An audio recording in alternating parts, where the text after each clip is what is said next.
Muy bien, espero que todos estén bien del otro lado. Aquí les voy a ofrecer ahora sí el programa que voy a hablar de en este episodio, creo que el 121, quizás más. De todas maneras, ya lo vamos a ver. 120 y tanto, vamos ya. 22, si mal no recuerdo. ¿Sí? Eso lo vamos a averiguar ya mismo. Esperemos que usted vea todos estos vídeos, los comparta y toda la cosa que implica tener presente lo que yo pongo aquí. La otra vez hablé de absorción, era el 121, por supuesto, estamos en el 122. Una vez hecho este checking, flow, voy a hablar de flow. Ya yo lo había mencionado un poquito, hay un libro que es el que me voy a basar de esto, porque el autor que lo explica mejor y es pionero en esta conceptualización, desarrollando todo lo que implica este nuevo, en su momento, paradigma, ¿no? Ya se va haciendo cada vez más entendido y hasta esta palabra llega al vocabulario popular sin ninguna, digamos, implicaciones de que sepas o no lo del libro de Mihaly Csikszentmihalyi. Vamos a ver cómo se pronuncia esto. Y este autor, por supuesto, el libro en cuestión es Fluir, en español, una psicología de la felicidad. Ya vamos a ver por qué se habla de felicidad. Esto no es inglés, señores. Vamos a ver. Mihaly Csikszentmihalyi. Ahí está. ¿Sí escucharon eso? Esto no es inglés, les voy a decir, porque esto me suena más bien a algo ruso por ahí. ¿Sí? Psicólogo. Mira, sí. Fue un psicólogo húngaro-estadounidense. Ya me decía yo que suena así un poquito eslavo. Estadounidense. Profesor de psicología en la Universidad de Claremont. Jefe del Departamento de Psicología de la Universidad de Chicago. Del Departamento de Sociología y Antropología de la Universidad de La Florence. Y nació en el 34 y murió en el 2021, en plena pandemia.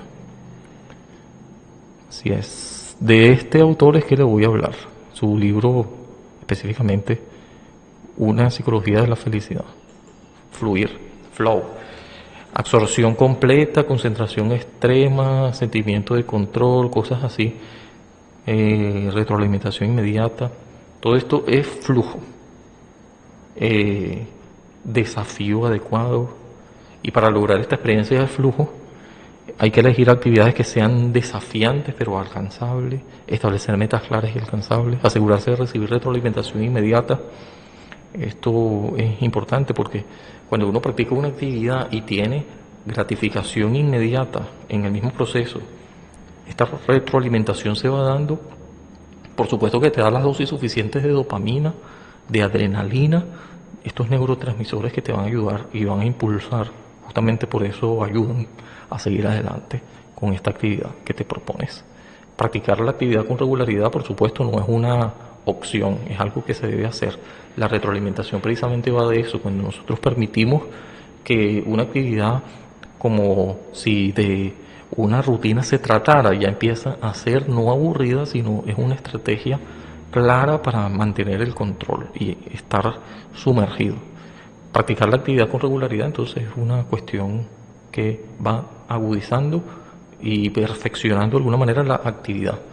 Esta habilidad se va desarrollando con la práctica, no es algo que se deba a una conducta aprendida, a suerte, a un don, sino que se puede practicar.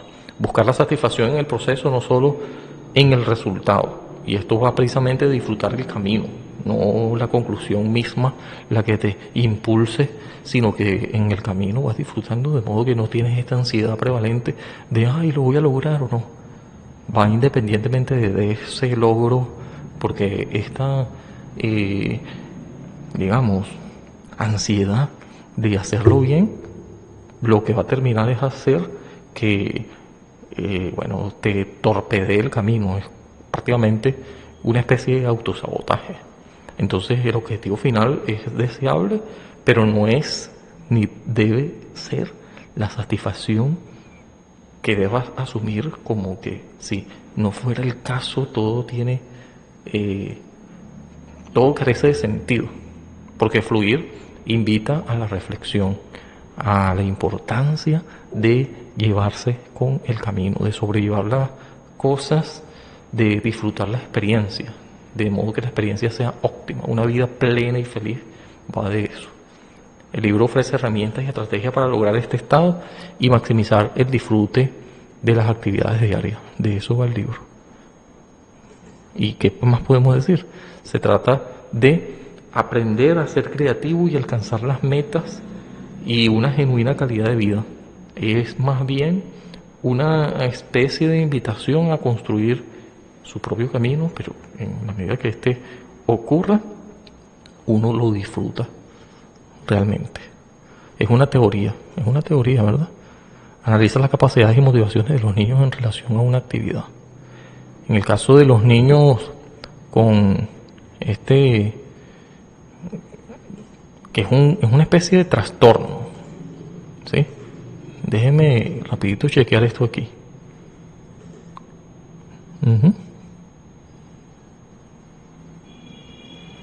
Un trastorno generalizado del desarrollo puede ser el TEA, por ejemplo.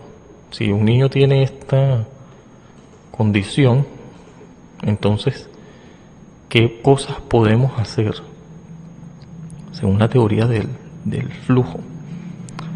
Entonces allí justamente es donde, según Mihaly,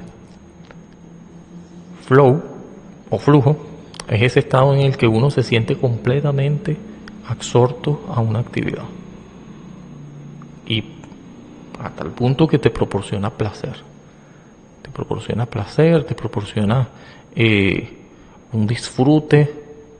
El tiempo parece volar y nuestras acciones no están allí para ser aplaudidas. Si es el caso, es una acción colateral, pero no es lo que andas buscando realmente. Y que el pensamiento y movimiento se suceden sin pausa porque no es un inicio, desarrollo, cierre, sino que permanentemente estás en ello. Eso es el nivel flow. El nivel flow es eso. Y bueno, ya les decía que el cofundador y pionero de la psicología positiva, Mihaly, fue el que nos habla de esto en su libro. Ese libro, por cierto, es un libro interesante, lo pueden conseguir en inglés también. Pero ya les voy a decir un poquito del libro para ver si lo consiguen.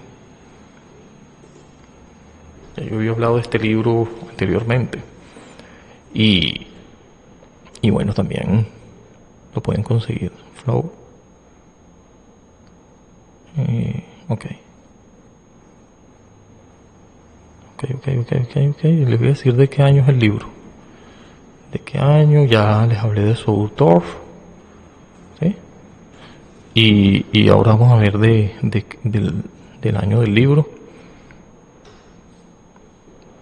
Haciendo ese chequeito aquí rápido. Ok. En la casa del libro lo pueden conseguir. Este libro es de 97. Hay una edición del 97. Pero ¿cuándo fue escrito?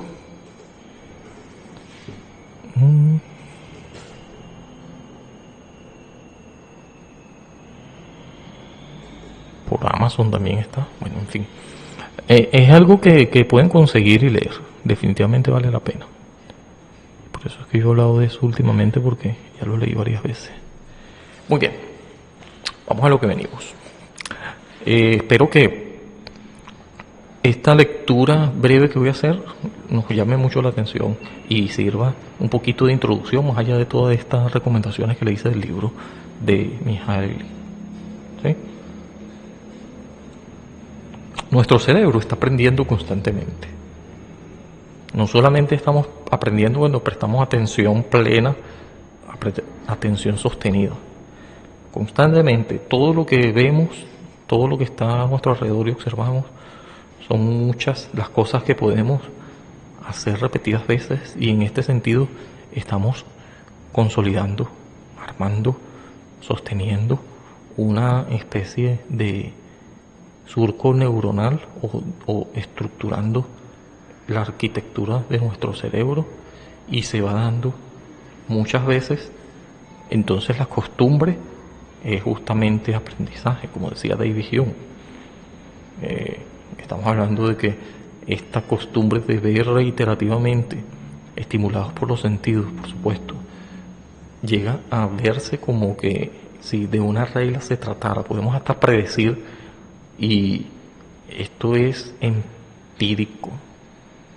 Entonces, si aparece una situación distinta, un fenómeno que altere esta cuestión, estos factores que hemos estado viendo a lo largo de cierto tiempo, repetidas veces, llega a presentarse como una anomalía, empieza a hacer ruido.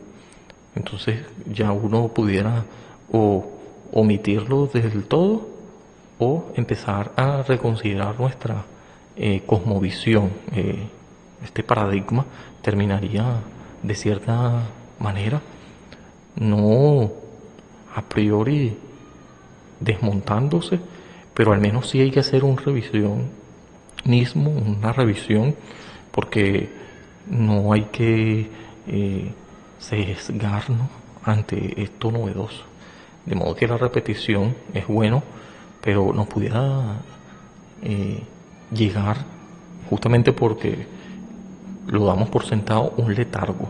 Ese letargo pudiera ser dificultoso en el sentido de que juega en nuestra contra, y terminaríamos un poco sosteniendo el status quo, resistido a ese cambio. Entonces la costumbre, aunque tiene que ver con el aprendizaje, resultaría, evidentemente, si estamos con una idea cerrada, si no somos en open mind, mente abierta, entonces esto sería muy en detrimento del avance de la ciencia, del aprendizaje en general. Por eso es que esta advertencia de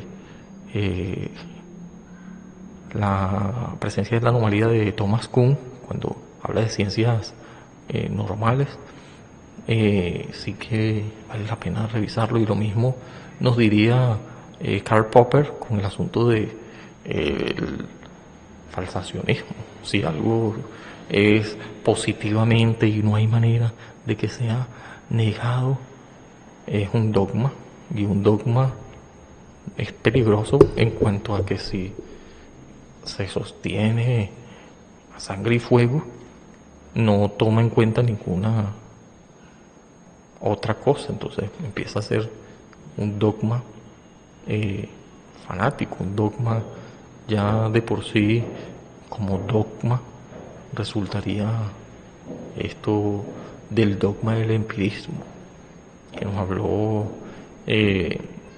Kain y Donald Davidson, que yo he hablado de ellos aquí. Entonces, ¿por qué decir todo esto? Porque una mentira dicha 1000 veces, por ejemplo, acaba convirtiéndose en una verdad.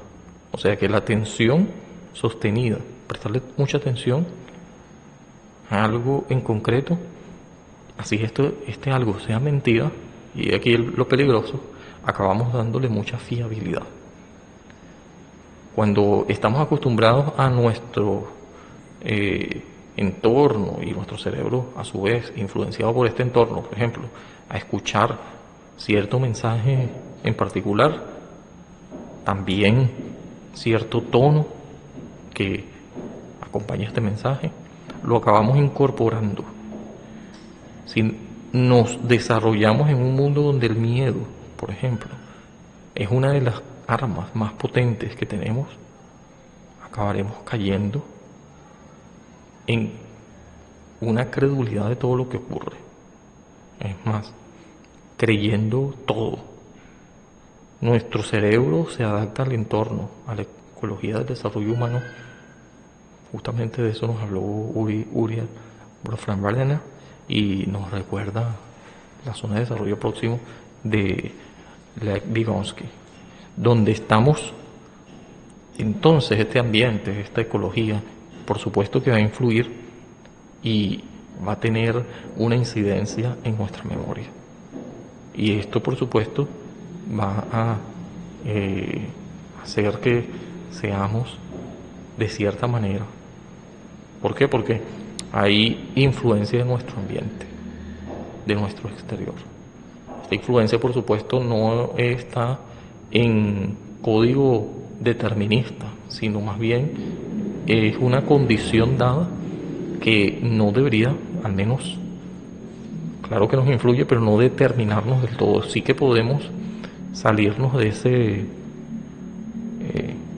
ciclo, de ese sistema de valores y empezar a cuestionarlo. Por eso es que es importante el pensamiento crítico.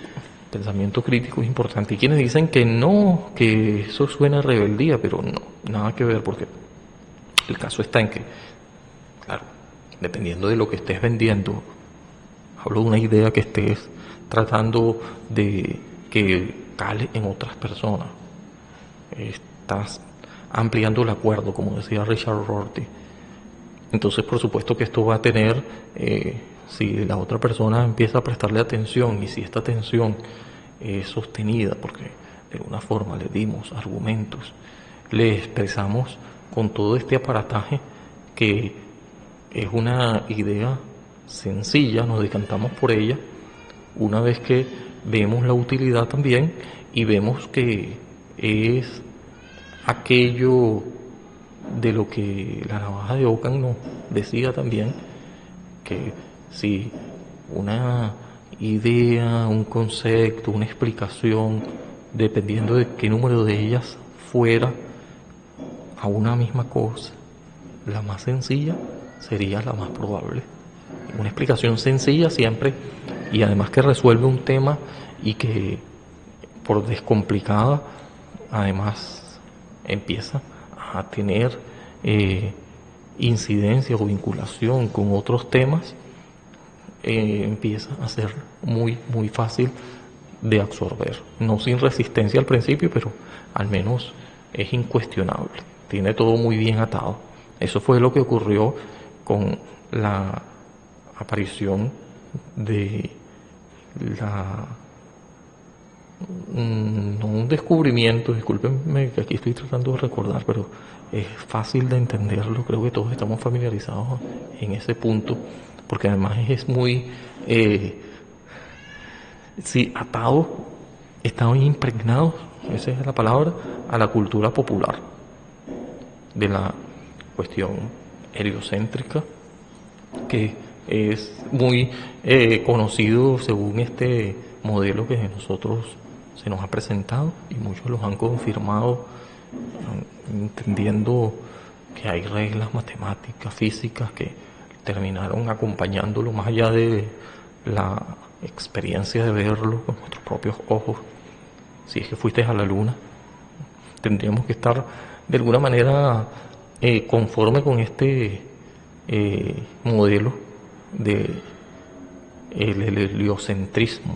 Es un modelo que al menos nos deja más tranquilos y que tiene más sentido que el otrora modelo geocéntrico, que no sin resistencia se impuso uno sobre otro, ¿no?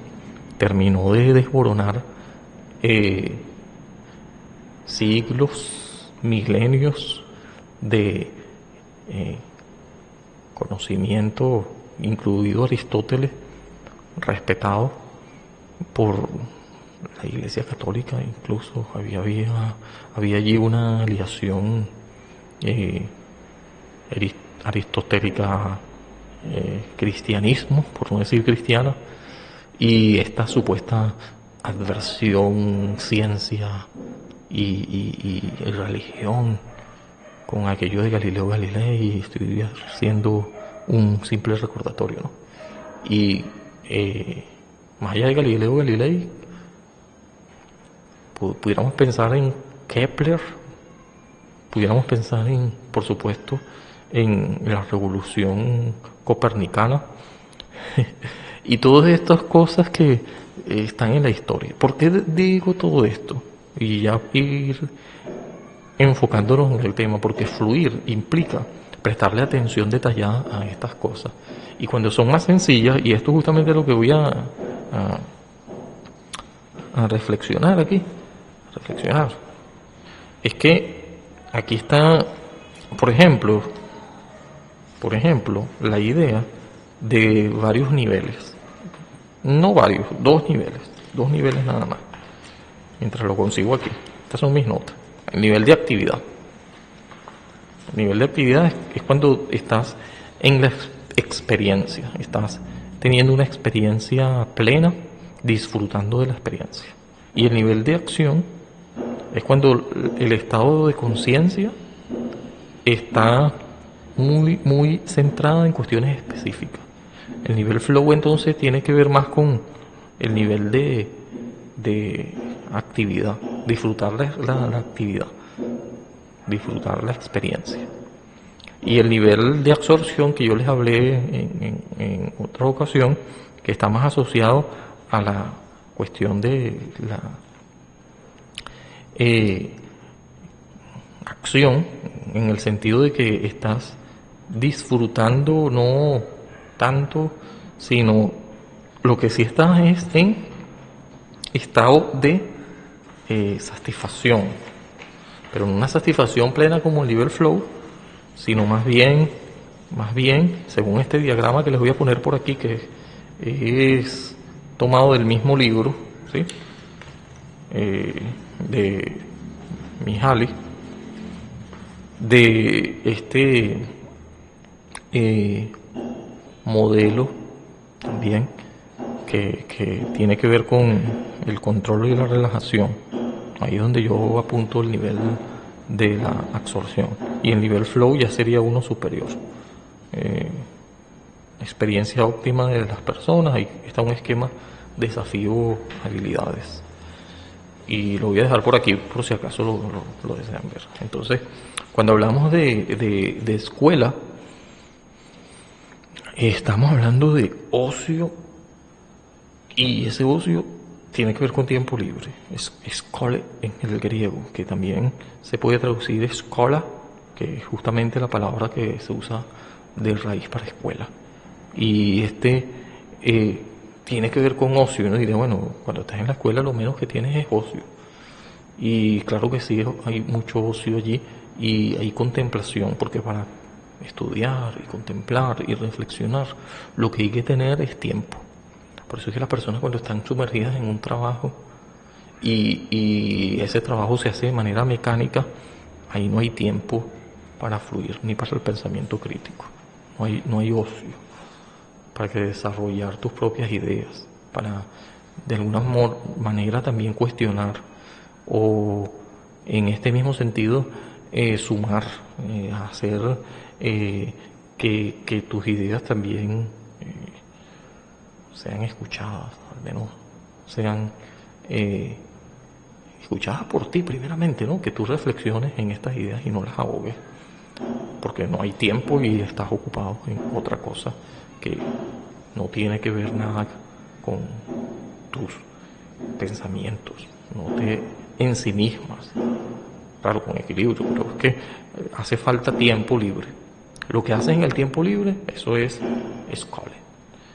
Así que cuando uno, en su forma de ser y de obtener una retroalimentación de las cosas y de alegrarse y sentir plena alegría, felicidad, por eso es que va de la psicología de la felicidad lo de Mihaly, porque termina siendo un estado de flujo, un aprender a fluir, y muy interesante, porque terminas casi que no viéndolo como un trabajo, sino como tiempo libre. Entonces, digamos que el estado de flow, yo aquí puse un diagramita que de pronto lo pongo por aquí también, y ya para ir terminando, es como un puntico. Este puntico, por supuesto, digamos que es uno solo y ya, y está más asociado, según mi criterio, a no este aspecto de lo que habló Lacan. Otros psicólogos también hablaron de ello, pero Jacques Lacan, de individualismo, ensimismado en mis propios pensamientos, sin tomar en cuenta o apenas consideración de otros, sin lenguaje alguno, porque es algo que trasciende el lenguaje. Cuando estoy yo y nada más, hay una estructura que ni siquiera se ha empezado a gestar, porque estoy yo solo en mis pensamientos. Los pensamientos ni siquiera están acompañados de lenguaje. No hay forma de explicar esta experiencia. Cuando lo explico ya empieza a tener sentido de alguna manera en relación a otra persona. Y por supuesto ya le habré incorporado el lenguaje, que es un código en el cual yo puedo hacer lazos con la otredad. Pero cuando estoy yo solo, más bien eso no es sino una cuestión psicótica. Hablando de Lacan, cuando hay un plural mínimo, que serían dos, entonces agregamos dos punticos, sería una experiencia que puede ser compartida, no digamos comprendida ni aceptada, pero al menos pudiera ser atada o tenida en cuenta al menos a el racionalismo, o una racionalidad compartida posible, y va en función a otro. Entonces ya empieza a ser no psicosis, cuando yo estoy en sí mismo, y ya cuando hay dos empieza a haber verbo, empieza a haber lengua, empieza a ser dialéctica. Entonces allí hay, claro, peligro, en el sentido de que puede haber rivalidad en esta dialéctica, porque la otredad es irreductible, inconmensurable, pero al mismo tiempo hay una actitud ya más propensa a la lengua, propensa al estadio o al lo que Lacan tenía en esta tríada de primero, la primera yo diría que tendría que ver con lo real, y estas dos de lo imaginario, y la otra el otro punto, ya vamos a recordarlo aquí, yo hablé de eso en alguna ocasión: lo real, lo imaginario, se me escapó el otro, y lo simbólico, claro, lo simbólico. Esto tiene que ver con esto del psicoanálisis de Jacques Lacan, y claro, lo real se refiere a aquello que está fuera del lenguaje, por eso es que es el primero. Son los registros lacanianos, ¿sí? Entonces, dicho esto, aquí después le voy a poner un diagramita relacionado a eso. Cuando hay más de dos, porque dos es el plural mínimo, y ahí está envuelto lo imaginario y lo simbólico, el lenguaje, la realidad de cada uno, que no necesariamente tiene que ser igual, idéntica a la de otro, porque si no carecería de sentido estricto individual. Pero bueno, también hay en ello una posibilidad de interacción y de hallar armonía, y pudiéramos ver en ello también, como diría Leine, una armonía preestablecida de alguna manera, porque resulta que la posibilidad de entendernos, uno como nosotros los seres humanos, dicho por Rorty, es muy, muy factible. Resulta que sí, y no hay en ello necesariamente lenguaje en común. Entonces va más allá de eso, va más allá del lenguaje. El lenguaje es una invención humana. En cuanto a todas las configuraciones que se va armando una vez que por supuesto, entendemos, yo al menos estoy de acuerdo con Chomsky de que hay un innatismo, no sé si llamarle un dispositivo de adquisición del lenguaje, como si lo llamó Chomsky, o una especie de gramática generativa. De modo que si esto es común en todos los seres humanos y que el lenguaje trasciende, nos antecede también, pero que hay algo que va más allá del lenguaje, porque el lenguaje trasciende, pero al mismo tiempo no infinitamente, porque tiene límites. De modo que estos límites ya encierran una especie de corsé, una especie de, vamos a decirlo así, hay allí envuelto una cuestión dentro del fenómeno que no va más allá del lenguaje. No hay ninguno en el noúmeno.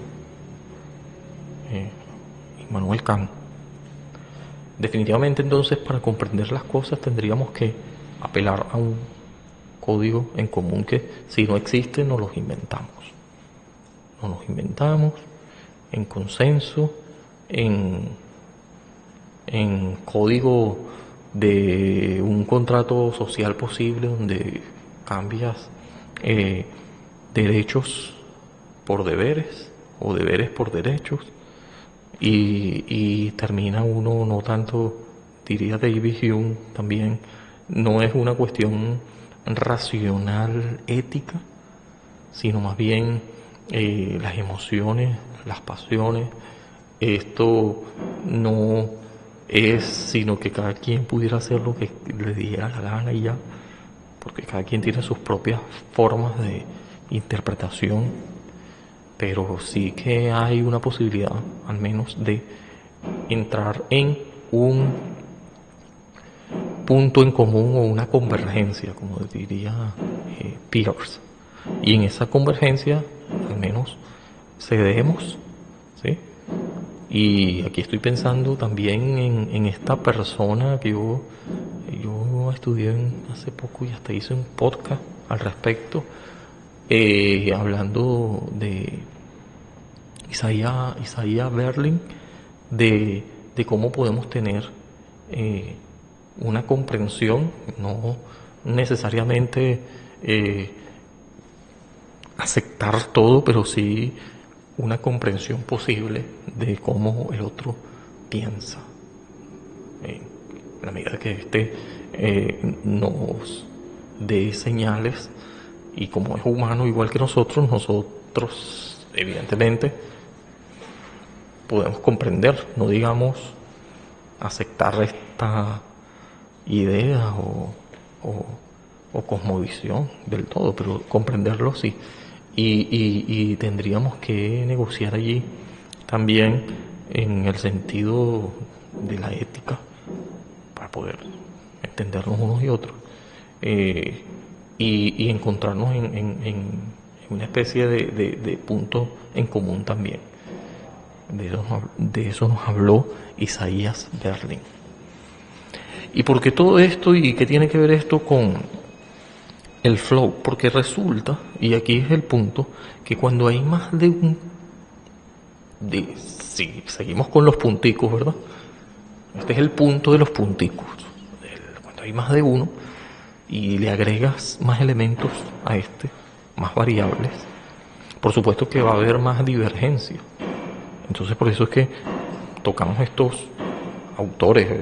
Isaías Berlin nos decía de que esta variedad en forma de el pluralismo valorativo, tal cual como él lo expresaba. Entonces, un pluralismo quiere decir muchos, no uno, porque esto ya deja de ser plural, no un plural mínimo que es dos, plural mínimo es un par, pero cuando hay muchas variables, muchas formas de pensar, muchas cuestiones que terminan ya no siendo una cuestión tan simple, sino más bien y cada vez más sofisticada en la medida que más variables están envueltas, de modo que se vuelven complejas. Ahora, ¿qué hacer cuando hay muchos punticos por allí? Y justamente el nivel flow. Y aquí voy a hablar de Lainey. Yo esto lo he pensado y por eso que lo estoy poniendo aquí, digamos, sistematizando estas ideas. De alguna manera también sirve de ponerlos allí en debate, en reflexión, o puede ser detonante de otras más, incorporándoles o quitándoles o refutando estas ideas. Para eso están. No son infalibles, pero piensa en esto. De Lainey. Lainey decía, para entrar en contexto de que hay una posibilidad en su estudio de la monodología, que obviamente hay muchos detractores de esta teoría, porque parece más bien justamente muy la teodicea te dice algo, ¿no? Muy buscando la manera de congraciar, de quedar bien con un Dios supremo y de alejarse un poco de esta situación del panteísmo de Spinoza, que vivió también en esos días, contemporáneo con Leibniz, quiero decir, y que era aberrante, aunque había una lógica muy interesante allí también, que, bueno, nada, hay una especie de permanente falta de libre albedrío, que ya todo está dicho, es decir, de que no hay posibilidad de contingencia, todo es una ilusión. En la medida que comprendemos, da sensación de libertad, pero nada que ver, porque es que todo está dentro de un cuadro ya determinado, es determinista. Esto no le agradaba a Leibniz, y esto anula la idea de un Dios supremo que se interesa y que va en función del bien siempre.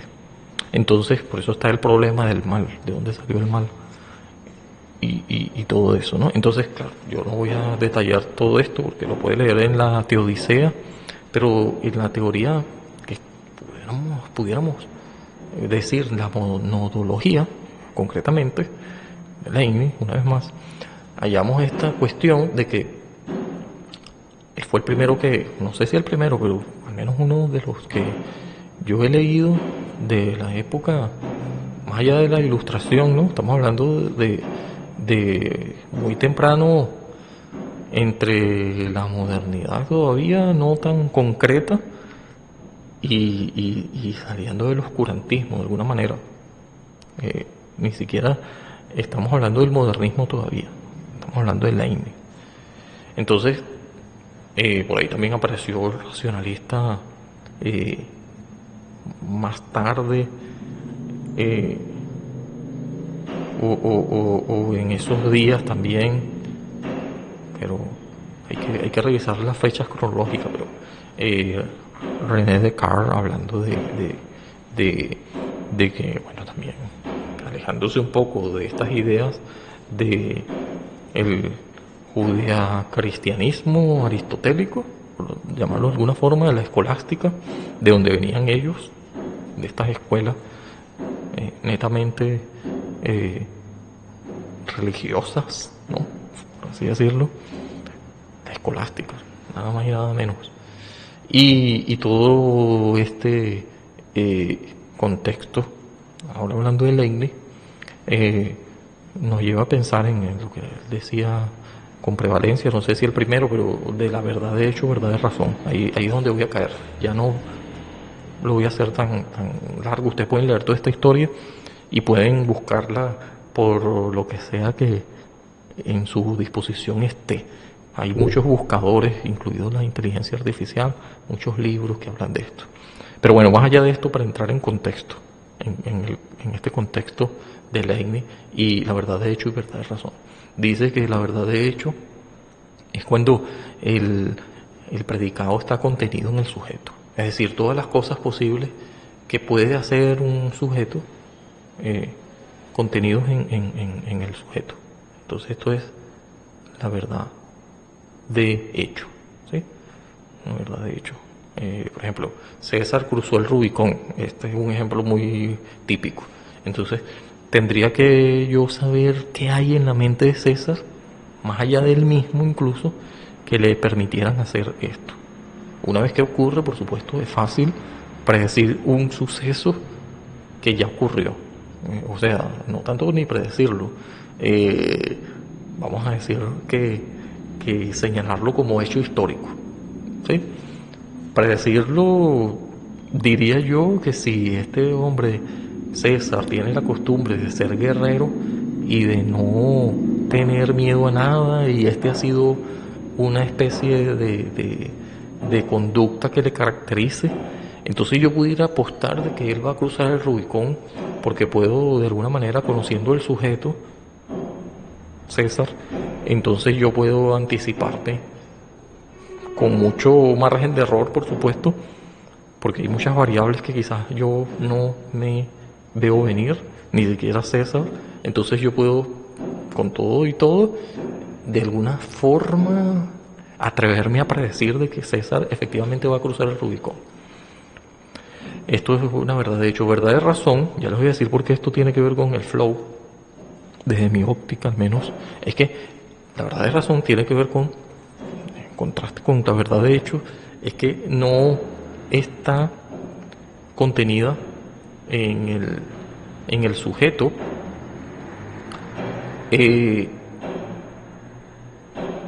no sé si lo dije bien, no, la verdad de hecho es cuando el sujeto no tiene contenido el predicado, todo lo que dije anteriormente. Y la verdad de razón es todo lo contrario, es más bien, aquí le doy la vuelta, ¿no? La verdad de razón sí es cuando el sujeto tiene contenido el predicado. Por ejemplo, triángulo, la idea de triángulo. Estoy enredando la cosa porque lo invertí. Verdad de hecho, el sujeto no tiene incluido el predicado, verdad de razón, y por eso es contingente la verdad de hecho. La verdad de razón tiene contenido el sujeto, en el sujeto está contenido el predicado, ¿sí? De modo que, por ejemplo, un triángulo, una figura de tres ángulos, ¿sí? Un soltero es un no casado. Yo necesariamente tendría que decir esta frase así. No, un soltero ya está contenido en ello el predicado. No tengo por qué estar diciendo más cosas. Lo doy por hecho. Es decir, de que ya está a priori todo lo que el concepto ya está envuelto, implicado, lo puedo asumir. Es una especie de cuestión implícita en este sujeto. De modo que ya yo lo puedo predecir todavía con mucha más rigurosidad. Entonces es una verdadera razón, verdadera razón. Entonces cuando algo está implícito, es algo tácito, ¿sí? No como lo otro que tendría que recurrir a la experiencia. Una vez que yo experimento, entonces ya yo puedo ahora sí decir algo, ¿no? Entonces está siempre atado a la posibilidad de ser, de modo que es contingente en la medida de que yo no lo puedo predecir, o por lo menos no con tanta exactitud. Siempre hay un margen de error, de que esta variable sea distinta o que venga una a intervenir, que termine reformulando todo, reformulando todo. Entonces, el nivel flow, cuando hay muchas variables incluidas, entonces es más difícil. ¿Y qué es eso acaso? Bueno, de que esto simple, de que el triángulo o un soltero ya entra en una palabra tan hecha, que vendría a ser más bien como con tanta simplicidad en ella, que revela un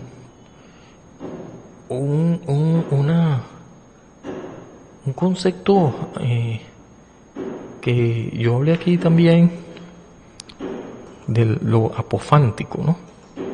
¿Sí? en rápidamente. Discúlpeme que aquí me voy a ir aquí porque quiero ver si es el caso para ponerlo allí en el que lo puedan ver allí más adelante. Sí, lo apofántico. Y que es algo apofántico, además de ver el vídeo, lo pueden chequear allí, ¿no? Bueno.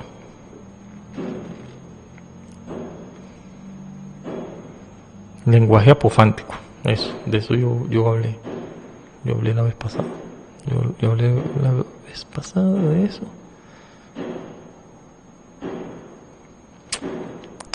Discúlpenme este retraso aquí. Sí. En fin. Lo estoy chequeando aquí en mi canal de YouTube para ver si lo dije en aquel momento. Bueno, en fin. Entonces cuando algo es apofántico, ya es demasiado evidente y ya se hace fácil de ser complejo, ¿sí?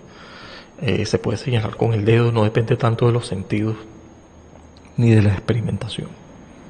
Es algo completamente obvio, como el triángulo. ¿Qué es un triángulo? Una figura de 3 ángulos, obviamente. Es rápido, es más intuitivo, es más deliberado, no, porque deliberado tendrías que esperar, considerar tantas cosas y después dar una respuesta que tiene margen de error, en el sentido de que no es sino probable, no es rigurosa, definitiva. Y por supuesto que cuesta más, puede haber una situación que lleve a que sea falseada. Entonces cuando hablamos de algo así, con todos estos punticos, y que yo pueda resumir todos estos punticos otra vez en una esencia, y ya, estaríamos hablando, como la Ingrid decía, que toda verdad de hecho va a parar en verdad de razón en una mente infinita, en una mente que pueda experimentar, saber de antemano, porque ya lo ha experimentado y no tiene ningún miedo en predecir y en consecuencia de actuar, porque ya es algo que está en conocimiento, ya es algo que lo puede hacer con la confianza de que no va a fallar porque ya lo sabe, ya tiene todo el conocimiento posible. Entonces tiene en evidencia de todo esto el nivel flow. ¿Y qué es el nivel flow? Vamos a decirlo en definición para ya ir terminando. Hay una película que se llama Flow, una caricatura del 2024, ¿sí? Creo que es un gato, una pantera ahí negra. Sí, pero bueno, ya eso es otra cosa. Pero cuando hablamos de flow, en el sentido psicológico, en la psicología, nos referimos a esto. Ya les voy a decir, según la psicología de la felicidad de Mihaly. Y aquí, en definición, vamos a decir que es un concepto teorizado por el psicólogo Mihaly, que describe un estado mental de completa inmersión en una actividad. En este estado las personas se sienten totalmente absorbidas por lo que están haciendo, perdiendo la noción del tiempo y el entorno. Esto ya les había dicho, o sea que cuando uno está disfrutando no tiene en consideración el tiempo y lo que otros digan y lo que otros opinen, porque yo disfruto el momento y ya. Entonces nos anima a tomar el control de nuestra experiencia interna, reconociendo que la felicidad es más que algo que nos sucede, es algo que podemos y en lo que podemos fluir. Al tomar el control creamos un estado de existencia que impulsa nuestro rendimiento y bienestar. Entonces ese es el nivel flow. Ese es el nivel flow, y todo esto que hablé alrededor de esto es porque me interesa tener esto guardadito por allí. Ya después lo escucharé, espero que usted también lo escuche y bueno, a lo mejor un poquito de interacción al respecto pudiera ser bueno, porque estas ideas y estas cuestiones que yo estoy relacionando con Leibniz, con Lacan, más allá de Mihaly, de cómo los niveles de comprensión y de experiencia según este diagrama, este modelo de Mihaly también, que yo hablé de eso hace poquito, pues cuando consideré el asunto este de control, ¿sí? Y relajación, que está en el esquema de desafío de habilidades de Mihaly también, en su libro Flow, que el que estoy también considerando en este momento, sumándole un poco de cosas más. Lo voy a dejar hasta aquí para no hacer esto más largo. Chao, chao.